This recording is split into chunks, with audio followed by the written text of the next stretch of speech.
Bridgette pushed open the double-glass doors to the Reporter Herald and walked into the newsroom.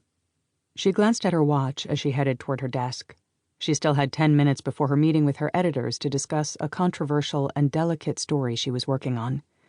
A few days ago, she would have been excited to tell them she had finally received the call that would definitively tie everything together.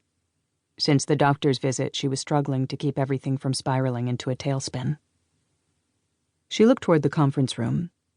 Bob Milton, the editor and publisher of the daily paper, was already in there waiting for her.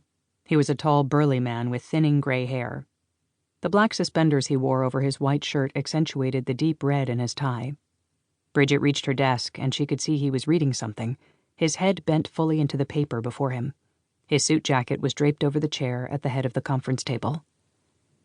Bridgette set her bag down on her chair, gathered her notes, and started for the conference room. Bob looked up and smiled at her as she entered the room. "Good afternoon, Bridgette. How are you?" He removed his reading glasses. She set her things on the conference table and caught sight of her reflection in the shiny tabletop. She didn't let her gaze linger. She hoped she didn't look anything like she felt.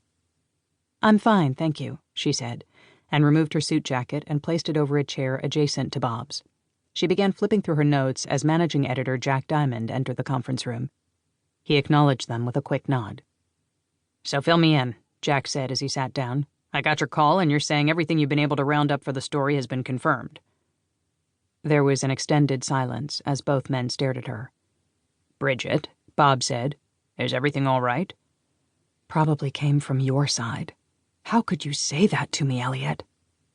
"Bridgette, is everything all right?" Bob asked again. She blinked several times, looking between Jack and Bob. "Yes, I'm sorry, I was just thinking of something else. But yes, that's right," she said. "I got the call when I was at lunch from my source, one of the city employees who works closely with the Director of Health and Human Services." She tapped her pen against her lips as she scanned her notes.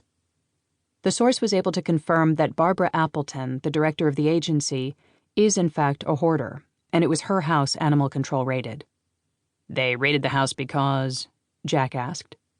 "Because a neighbor had called the city to complain about the smell and that a dog was barking all the time, kind of in a way that suggested it was hurt or in pain." Bob and Jack groaned almost simultaneously. "It's going to be a great story," Jack said as he loosened his tie. "But we do have a problem with running it, don't we?" "Seems like it's quite a serious problem," Bob said, and he looked from Jack to Bridgette. "You've talked to Barbara about the story, haven't you, Bridgette?" She nodded. "I have." "And she still won't cooperate?" Bridgette shook her head. "What did she tell you?" Bob asked. "She won't give me anything I can quote. She said if we ran it, she would do something drastic, like—" Her voice trailed off. Bob and Jack waited. She took a deep breath, looked at them, and said, "Barbara told me she would kill herself if we ran the story, and it would be my fault." Jack shrugged and tossed his pen on the table. "People make those kind of threats all the time. It shouldn't stop us from going forward with the story. And we have to take that threat seriously," Bob said. He looked at Bridgette.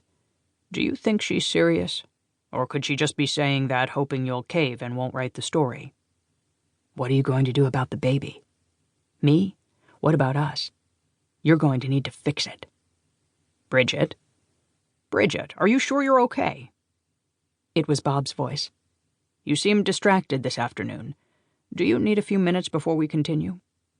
She sat up taller in her chair and cleared her throat. "No, I'm sorry, Bob. I'm fine. It's not the first time someone has told me that when they know I'm going to write a story about them. I agree. Barbara's probably hoping I'm going to see her side of things and not write the story. It's probably an empty threat, a firestorm that will blow over before the holidays." Jack's gaze stayed on her a moment longer, and then he said, "Once the judge makes his decision next week, it'll be a matter of public record anyway." "But we're not waiting for next week to run the story," Bob said. He leaned into the table and brought his folded hands to his chin and studied Bridgette and Jack. "Do you have a copy of the story, Bridgette?" She pulled 2 sheets of paper from her legal pad and slid them toward Bob. "It's a first draft," she said.